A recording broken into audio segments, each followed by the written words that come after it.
baie welkom by hierdie oordeenking.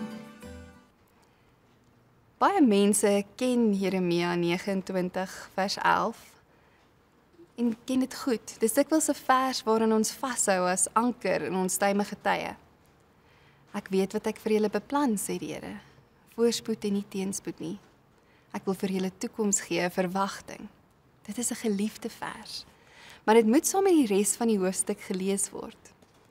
God se plan is nie 'n kitsoplossing vir swaar kry nie, maar 'n pad van hoop wat deur moeilike omstandighede gaan. God se plan is nie net vir die toekoms nie, dit begin in die hede. Hy nooi ons uit om aktief deel te neem aan die lewe, om nie terug te staan in afwagting vir beter dae nie, maar om hier en nou sy teenwoordigheid raak te sien en te vertrou dat hy in beheer is, al kan ons nie altyd verstaan hoe nie. Hy nooi ons om te sien dat al stuur hy nie sekere goed oor ons pad nie, hy steeds werk. Dink aan iemand wat 'n moeilike tyd deurgegaan het, dalk 'n verlies, 'n siekte of 'n groot teleurstelling.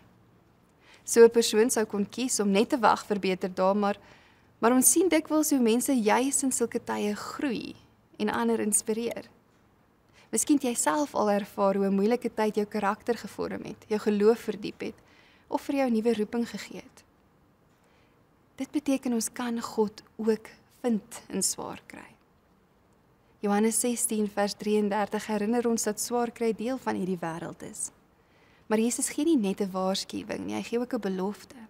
Hy sê, ek het die wêreld klaar oorwin. Dit beteken nie dat swaar kry nou dadelik ophou nie, maar dat swaar kry nie die laaste woord het nie.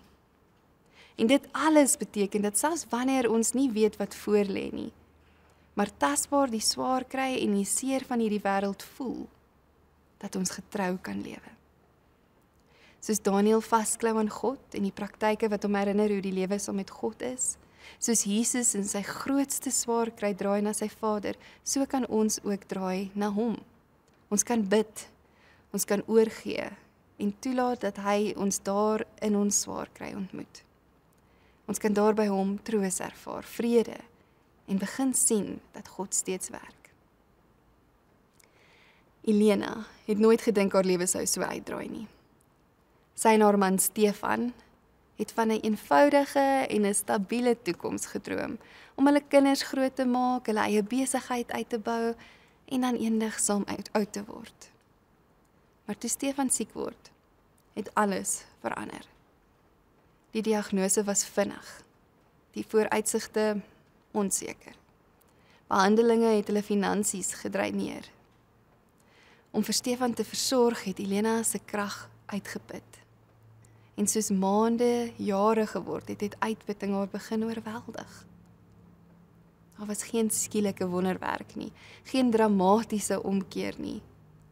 Net die daaglikse werklikheid van om te sien hoe die man vir wie sy lief was, stadig wegkwyn. Mense het goed bedoel, hulle het bemoedigend probeer wees, God sou jou nie meer gee as wat jy kan hanteer nie, miskien sal jy eendag verstaan hoekom dit gebeur het. Maar daardie woorde het leeg gevoel. Die waarheid was, dit was te veel om te dra en geen antwoord kon die lyding voldoende verduidelik nie. Een aand, na nog 'n lang dag, het Elena langs Stefan gesit en sy moeisame asemhaling dopgehou. Waar was God in al hierdie dinge? Sy het gedink aan Jeremia se brief aan die ballinge, hoe hulle na redding gesmag het, maar God se woorde was nie wat sy verwag het nie. Bly, plant tuine, soek vrede in die stad waar jy is. God het hulle nie hier 'n dadelike uitweg beloof nie, maar sy teenwoordigheid.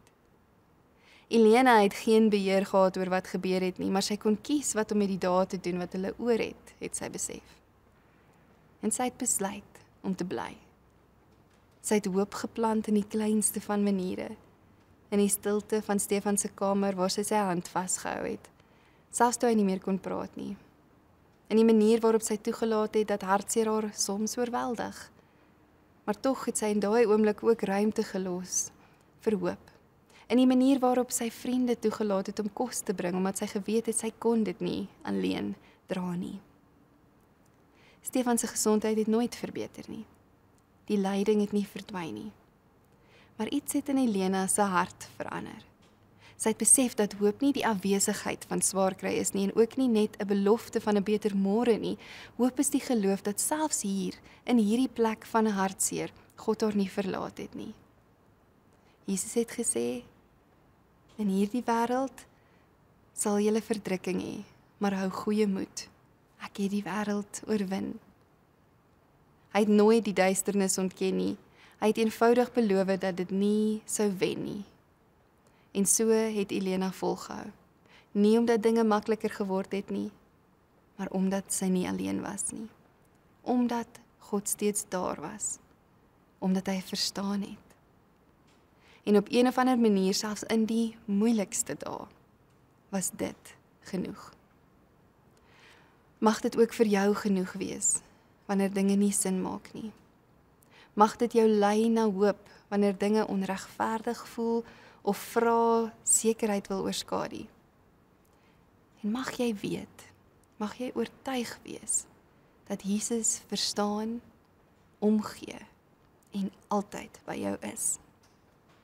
Kom ons bid saam. Here, U ken my hart, U weet van elkeen van ons vrese, van ons drome, van ons onsekerheid oor die toekoms. Dankie dat U beloof het om vir ons 'n toekoms en 'n verwagting te gee. Help ons om in die hede te leef met die sekerheid dat U reeds hierso is, en dat U ons lei en dat U ons bly lei, selfs wanneer ons dit nie altyd verstaan nie, en selfs wanneer dit regtig moeilik is. Here, laat ons op U krag rus en wag, en dat ons vanuit U teenwoordigheid leef. Amen.